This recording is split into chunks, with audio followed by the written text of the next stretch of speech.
Hey guys, मैं हूं आपके साथ सचिन मेवाड़ और हम पढ़ने वाले हैं मॉडर्न हिस्ट्री यानी कि आधुनिक इतिहास के बारे में। आज का जो हमारा लेक्चर रहेगा वो रहेगा मुस्लिम सुधार आंदोलनों के बारे में और मुस्लिम सुधार आंदोलन के बारे में हम जानेंगे। उसके अलावा हम मुस्लिम आंदोलन है उसमें अलीगढ़ मुस्लिम आंदोलन के बारे में भी बात करेंगे। तो उम्मीद है आप लोग बड़े आराम से इस लेक्चर को समझने का प्रयास करेंगे ताकि आपको भली भांति बिल्कुल अच्छे प्रकार एक स्टोरी के रूप में ये लेक्चर समझ में आ सके। तो चलिए हम अपना लेक्चर स्टार्ट करते हैं और समझते हैं मुस्लिम सुधार आंदोलन को। देखिए, जैसा कि बात और शब्द में हमें पता चलता है कि मुस्लिम सुधार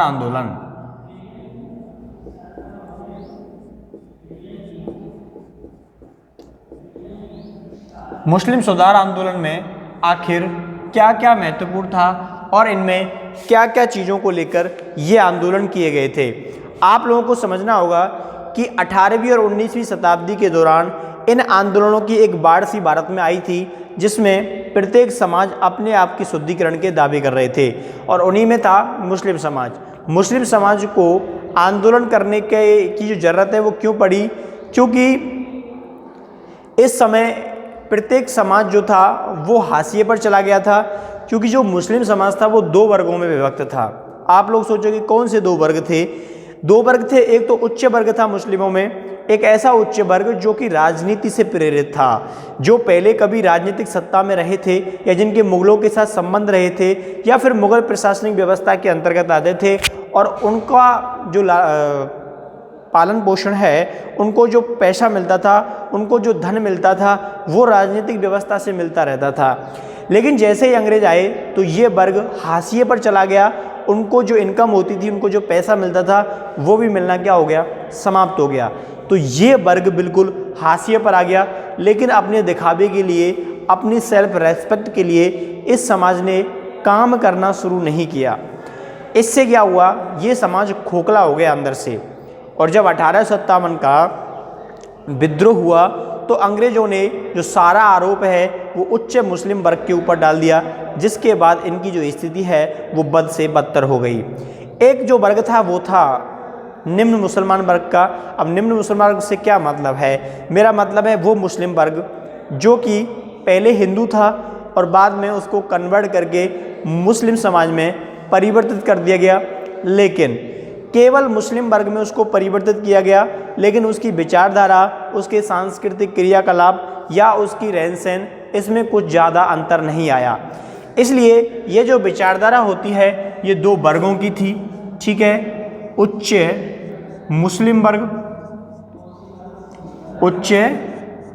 वर्ग और दूसरा जो था वो था निम्न मुस्लिम वर्ग। आप लोग इसका मतलब बिल्कुल जाति से नहीं लगाना, मैं केवल जो आपको बता रहा हूँ उसी को आपको ध्यान में रखना है। उच्च मुस्लिम वर्ग से सीधा सा मतलब ये है कि जो अपनी स्थिति, आर्थिक संपन्नता और राजनीतिक प्रभाव उसका कहीं ज़्यादा था।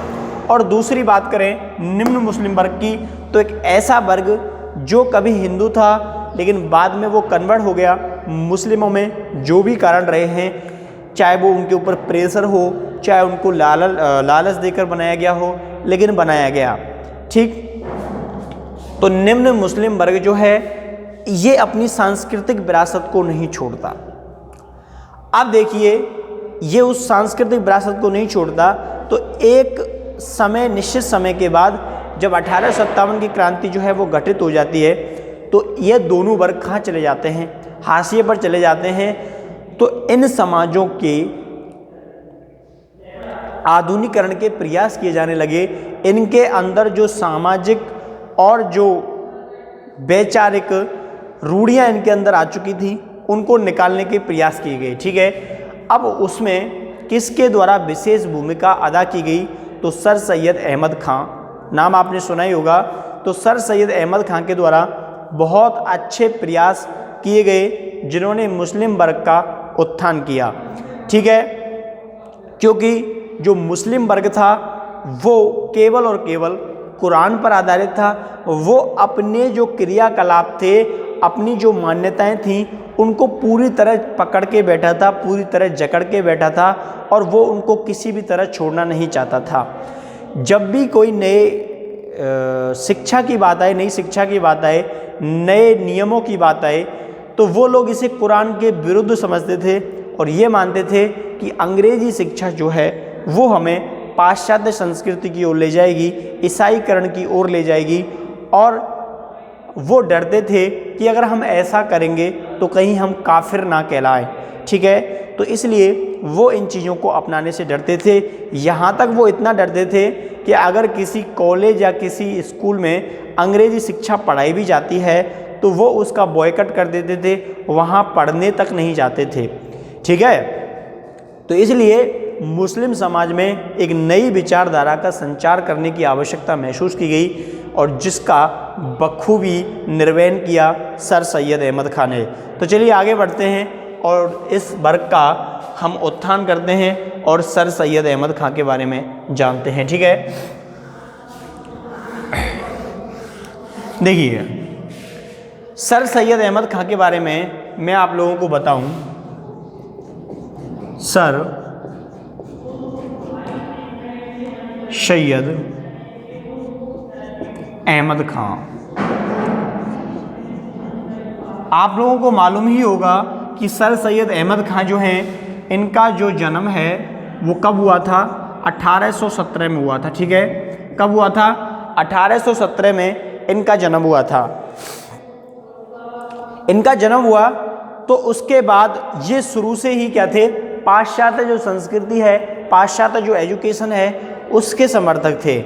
इनका मानना था कि जो सामाजिक जीवन है वो किसी भी पुस्तक पर या फिर उसका धर्म से कोई मतलब नहीं होना चाहिए। अपना सामाजिक जीवन ना कुरान पर आधारित हो ना हदीस पर आधारित हो। तो ये इनकी विचारधारा थी और वो समाज में परिवर्तन लाना चाहते थे। इनका मानना ये था कि समाज जो है वो इंग्लिश भी पढ़े, कोई भी दूसरी भाषा पढ़े, वो धर्म के बीच में नहीं आनी चाहिए। ठीक है, तो सर सैयद अहमद खान पाश्चात्य संस्कृति के समर्थक थे। पाश्चात्य संस्कृति के समर्थक थे।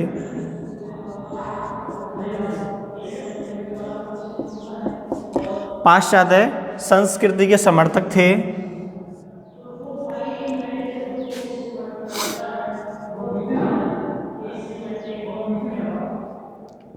समाज में आधुनिक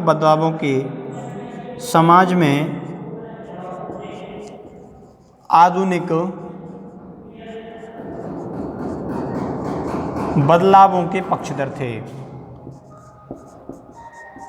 कि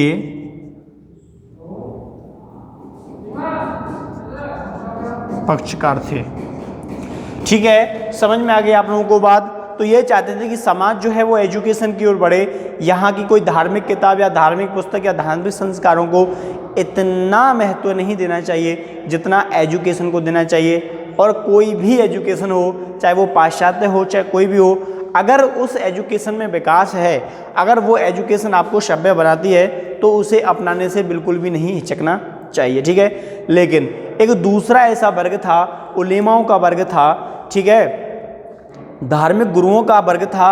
वो चाहता था कि जो मुस्लिम हैं वो अरबी फारसी भाषा और धार्मिक जो चीज़ें हैं इनमें क्या रहे, इनसे जुड़ा रहे, इसको बिल्कुल भी ना छोड़े। तो इस प्रकार इनको दूसरे लोगों की विचारधारा है उसके विरोध का भी क्या करना पड़ा था? सामना करना पड़ा था। ठीक है, तो ये बात भी आपको याद रखनी है कि मुस्लिम वर्ग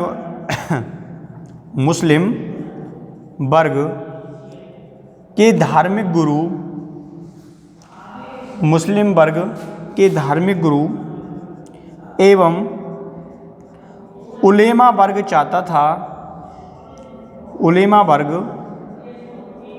चाहता था कि फारसी, अरबी एवं धार्मिक शिक्षा को ही मुस्लिम अपनाएं। ठीक है,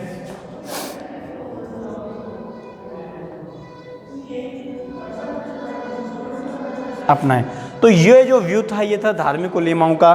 वहीं जो सर सैयद अहमद खान थे वो ये मानते थे कि अंग्रेजी शिक्षा जो है वो आगे बढ़ने के लिए, नौकरी प्राप्त करने के लिए और समाज के विकास के लिए बेहद क्या है, ज़रूरी है, और उनके द्वारा ऐसी आवश्यकता महसूस की जाती है। लेकिन जो दूसरा एक प्रकार से धार्मिक जो वर्ग था वो इस चीज़ के पक्षधर नहीं था।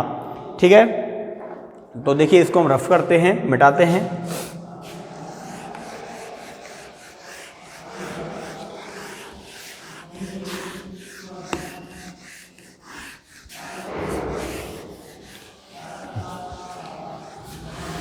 अब आगे देखिए, जब ऐसी व्यवस्था आ जाती है, जब ये स्थिति बन जाती है, तो फिर हम आगे बढ़ते हैं। कहाँ आगे बढ़ते हैं? हम बढ़ते हैं अलीगढ़ आंदोलन की ओर। ठीक है, अलीगढ़ आंदोलन।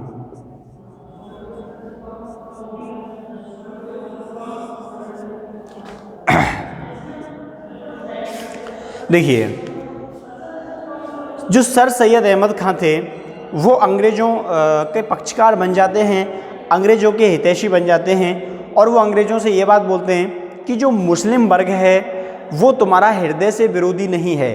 ठीक है, वो तुम्हारा हृदय से विरोधी नहीं है, तुम उसके प्रति सहानुभूति दिखाओ तो वो भी तुम्हारे प्रति सहानुभूति दिखाएंगे। और अंग्रेज़ इस चीज़ को चाहते थे कि हिंदू और जो मुस्लिम वर्ग है वो कभी भी एक ना हो पाए, और वो अपने फ़ायदे के लिए जो मुस्लिम वर्ग है उसको हिंदू वर्ग के प्रति खड़ा कर दें। क्योंकि वो जो समय था और आज का समय है इसमें बेहद अंतर था, क्योंकि वो उस समय का जो पूरा पाकिस्तान बांग्लादेश था वो सम्मिलित था भारत में, और उनमें मातृभूमि के प्रति एकता थी। ठीक है, वहाँ कोई डिफरेंट ऐसा नहीं था, वहाँ कोई ऐसी मानसिकता नहीं थी कि हिंदू वर्ग या मुस्लिम वर्ग या विदेशी या बाहरी। उस समय एक ही जो कल्पना थी वो मातृभूमि के प्रति दोनों में समान रूप से प्यार था, और दोनों ही अपनी आज़ादी के लिए प्रयास कर रहे थे। तो अंग्रेज़ों ने सोचा कि ये एक अच्छा अवसर है। सर सैयद अहमद खान ने ये बात अंग्रेज़ों को बताई कि तुम उनके प्रति सहानुभूति दिखाइए तो वो आपके प्रति सहानुभूति दिखाएंगे, और दूसरा हम भी क्या कर रहे हैं, प्रयास कर रहे हैं। तो सर सैयद अहमद खान की बातों को अंग्रेज़ मान लेते हैं और वो मुस्लिमों के प्रति क्या है, सॉफ्ट कॉर्नर अपनाते हैं। सॉफ्ट कॉर्नर अपनाते हैं तो सर सैयद अहमद खान के प्रयासों से इसमें सफलता भी मिलती है। ठीक है, तो आपको समझना होगा सर सैयद अहमद खान के दो उद्देश्य थे। पहला उद्देश्य ये था कि अंग्रेज जो हैं वो मुसलमानों के साथ या मुसलमानों के समर्थन में कार्य करें, उसके लिए भले ही कुछ भी करना पड़े। और दूसरा प्रयास ये था जो मुस्लिम हैं वो एजुकेशन, राजनीतिक, जो सामाजिक जीवन है, राजनीतिक नहीं सामाजिक जीवन है, उसमें श्रेष्ठ करें। ठीक है, अपने सामाजिक व्यवस्था के ढांचे को बदलें, समय के अनुसार उस कुरान के ऊपर या हदीस के ऊपर या बिल्कुल उसके सिद्धांतों पर ही आधारित ना रहें, उसमें लगातार बदलाव करते रहें। ठीक है, इसके पक्षधर थे जिसमें इनकी पहली विचारधारा जो थी कि अंग्रेज हमारे क्या बन जाएं, हितैषी बन जाएं, इसमें इनको सफलता मिल जाती है। अब दूसरा इनका प्रयास था मुसलमानों के सामाजिक जीवन में परिवर्तन करना। ठीक है, तो दोनों ही बात आपको अलीगढ़ मुस्लिम आंदोलन में आपको क्या रखनी है, याद रखनी है। और इसी उद्देश्य की प्राप्ति के लिए इनके द्वारा 1864 में गाजीपुर में, ठीक है, कहाँ पे, 1864 में गाजीपुर में एक अंग्रेजी स्कूल की स्थापना की गई। एक अंग्रेजी स्कूल की स्थापना की गई। ठीक है, समझ में आई बात आप लोगों को। 1864 में गाजीपुर में अंग्रेजी स्कूल की क्या की जाती है, स्थापना की जाती है। जब इस प्रकार की अंग्रेजी स्कूल की स्थापना की जाती है तो शुरुआत में अंग्रेजी के जो गवर्नमेंट है इनके प्रति क्या दिखाती है, सहानुभूति दिखाती है। ठीक है, और इन्होंने क्या किया था, अंग्रेजी से उर्दू में, अंग्रेजी से उर्दू में पुस्तकों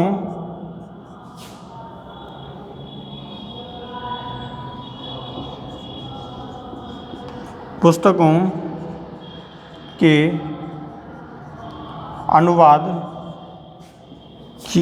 अनुवाद के लिए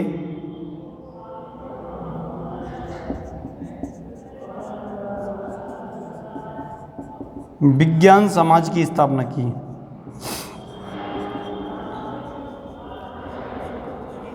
किसकी स्थापना की थी? विज्ञान समाज की स्थापना की जाती है। ठीक है, इसके बाद क्या है, 1869 में ये कहाँ चले जाते हैं? लंदन चले जाते हैं। और 1870 में तहजीब उल अखलाक,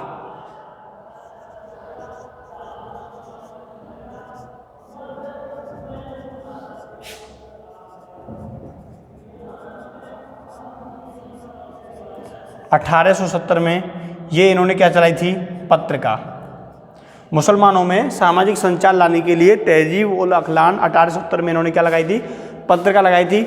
और ये 1869 उसमें कहाँ चले गए थे? लंदन चले गए थे। ठीक है, बात समझ में आई आप लोगों को? अब देखिए, यहाँ तक सब कुछ क्लियर है। अब आगे देखिए, आगे आपको समझना होगा कि ये इनकी जो आस्था थी वो बिल्कुल मॉडर्न थी। इनकी आस्था काफ़ी अलग प्रकार की थी। इन्होंने कुछ चीज़ों की मनाही की, कुछ चीज़ों का विरोध भी किया। जैसे मैं तुम्हें यहाँ बता रहा हूँ बोर्ड पे, देखिए, इन्होंने हज यात्रा का विरोध किया। हज यात्रा का विरोध किया। ठीक है, हज यात्रा का क्या किया था? विरोध किया था। इन्होंने कहा था कोई आवश्यकता नहीं है आप लोगों को हज यात्रा करने की। ठीक है, ये पैसा जो है वो बेफिजूल में बर्बाद करने की कोई आवश्यकता नहीं है। तो सर सैयद अहमद खान ने हज यात्रा का क्या किया था? विरोध किया था। नई मस्जिद निर्माण, नई मस्जिद निर्माण का विरोध किया। क्या किया? नई मस्जिद निर्माण का विरोध किया। ये मानते थे कि जब मस्जिद का निर्माण होगा तो उसके प्रति जो लोग हैं उसमें अरबी फारसी धार्मिक शिक्षा वो बच्चे लेंगे और वो अपने बचपन है उसको क्या कर लेंगे? बर्बाद कर लेंगे। इससे अच्छा कोई स्कूल खोला जाए जिसमें बच्चा पाश्चात्य संस्कृति की एजुकेशन ले, शिक्षा ले और उसके बाद वो देश विदेश में जाए। तो इससे मुस्लिम समाज का नाम ज़्यादा रोशन होगा बजाय मस्जिद बनाने से। ठीक है, तो मैं सर सैयद अहमद खान के पॉइंट आप लोगों को बता रहा हूँ, मेरे खुद के विचार ये नहीं हैं। ठीक है, तो नई मस्जिद कर का क्या किया इन्होंने? विरोध किया। ठीक है, इसके अलावा ये मानते थे कि कुरान और जो हदीस है उसके जो बिल्कुल नियम है उनमें बिल्कुल यथावत मत चलिए। ठीक है, और उसमें लगातार परिवर्तन करते रहिए। तो ये भी आपको लिखना है, कुरान या हदीस का सामाजिक जीवन में, ठीक है, मैं सामाजिक जीवन की बात कर रहा हूँ जो आप लोग जीते हो। ठीक है, ये मानते थे कि सामाजिक जीवन और जो धर्म है वो दोनों अलग अलग होने चाहिए, मतलब सामाजिक जीवन में धर्म प्रवेश ना करे। तो कुरान या हदीस, कुरान एवं हदीस यहाँ लिख लेना, सामाजिक जीवन से भिन्नता हो, से भिन्नता हो। ठीक है, तो ये इनके कुछ पॉइंट थे जो इन्होंने दिए थे। बात समझ में आई आप लोगों को? चलिए हम इसको रफ करते हैं और आगे बढ़ते हैं थोड़ा।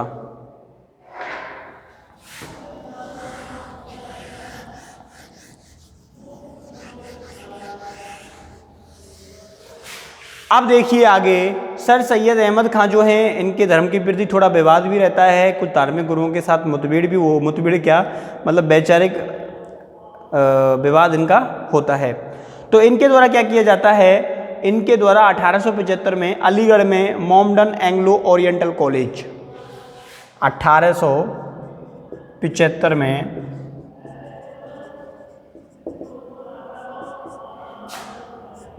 कौन सा? मॉमडन ओरिएंटल कॉलेज की क्या की जाती है? स्थापना की जाती है। ठीक है,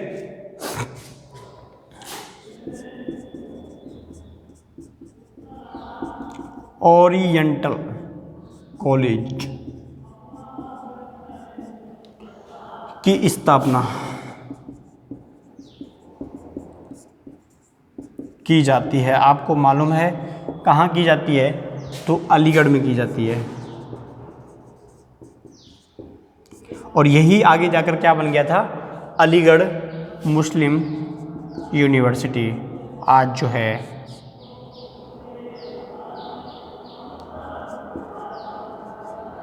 अलीगढ़ मुस्लिम कॉलेज, जो आज यूनिवर्सिटी का क्या ले चुका है? रूप ले चुका है। ठीक है, ये बात आपको याद रखनी है। 1875 में माउंटन एंग्लो ओरिएंटल कॉलेज के नाम से इसकी क्या हुई थी? स्थापना हुई थी। किसके द्वारा की गई थी? सर सैयद अहमद खां के द्वारा इसकी स्थापना की गई थी। ठीक है, अब देखिए इसकी स्थापना कर दी जाती है तो उसके बाद क्या होता है? ये मुस्लिमों की शिक्षा का केंद्र बन जाता है।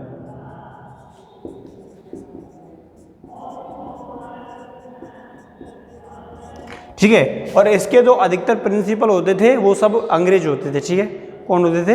अंग्रेज होते थे। जैसे मॉरिशस का प्रिंसिपल रहा था। ये मुस्लिमों की शिक्षा का केंद्र बन गया। इसके अलावा सामाजिक राजनीतिक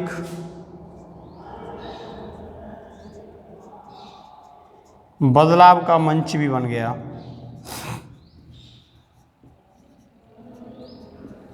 क्या बन गया? मंच भी ये बन गया। आप लोगों ने देखा होगा जितनी भी राजनीतिक परिघटनाएं होती हैं उसमें मुस्लिम यूनिवर्सिटी का विशेष योगदान होता है। जितने भी आंदोलन होते हैं तो उसके सेंटर या केंद्र से उनका जुड़ाव जरूर होता है। ठीक है, अलीगढ़ मुस्लिम कॉलेज ये मुस्लिमों की शिक्षा का केंद्र था और सामाजिक राजनीतिक बदलाव का क्या बन जाता है? मंच बन जाता है। अब ये अंग्रेजों की जो आइडियोलॉजी थी, विचारधारा थी, उसका क्या करते थे? सपोर्ट करते थे। अब देखिए इनका व्यू जो है वो क्या बन जाता है लास्ट में?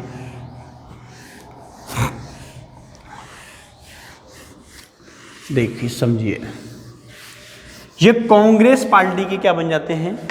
विरोधी बन जाते हैं। कांग्रेस पार्टी का कांग्रेस के आंदोलन, ठीक है, कांग्रेस के आंदोलनों के विरोधी बन जाते हैं तथा कांग्रेस के आंदोलनों में मुस्लिमों के शामिल ना होने की बात कहते हैं। ठीक है, तथा कांग्रेस के आंदोलनों में, ठीक है, मुस्लिमों के शामिल ना होने की बात कहते हैं। ठीक है, इसके अलावा आपको दूसरा पॉइंट डालना है। इनका मानना था कि हिंदू और मुस्लिम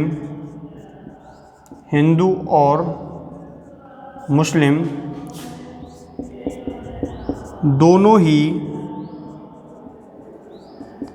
अलग अलग इकाइयां हैं,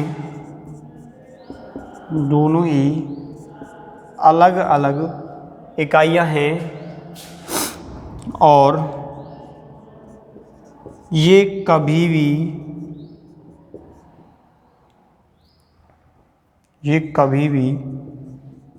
एक नहीं हो सकती, कभी भी एक नहीं हो सकते। इसके अलावा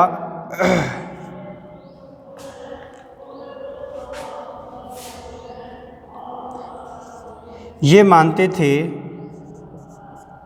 ये मानते थे कि बहुसंख्यक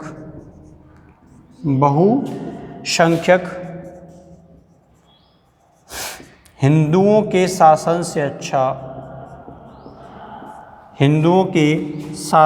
अच्छा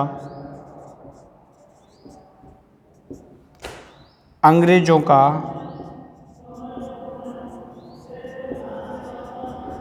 शासन अच्छा है। ठीक है, तो सर सैयद अहमद खान ये कहते थे कि हिंदू अगर सत्ता में आए तो उससे अच्छा तो अंग्रेज ही क्या रहें, सत्ता में शामिल रहें। ठीक है, ये बात समझ में आनी चाहिए आप लोगों को।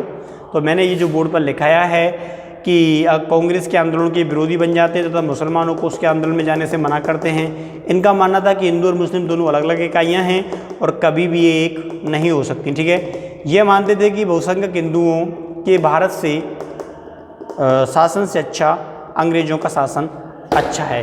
तो ये सारे फैक्ट इनके द्वारा बोले जाते हैं। ठीक है, तो अंग्रेजों के प्रति इनकी बहुत ज़्यादा सहानुभूति रहती है और ये अंग्रेजों की पाश्चात्य शिक्षा का समर्थन करते हैं, उनकी शासन व्यवस्था का समर्थन करते हैं और यहाँ तक कि जो मुस्लिम धर्म जो धर्म है उसमें बदलाव की ये बात किया करते थे। क्या किया करते थे? मुस्लिम धर्म की बदलाव की बात करते थे। इसके लिए इन्होंने तफसील उल कुरान एक पुस्तक लिखना शुरू किया था। तफसील उल कुरान, ठीक है, ये एक किताब लिख रहे थे तफसील उल कुरान, मतलब उसमें कुरान को मॉडर्न रूप देने का प्रयास किया गया था। लेकिन जब तक ये किताब पूरी होती उससे पहले इनकी मृत्यु हो जाती है, ये इसको पूरा नहीं कर पाते हैं।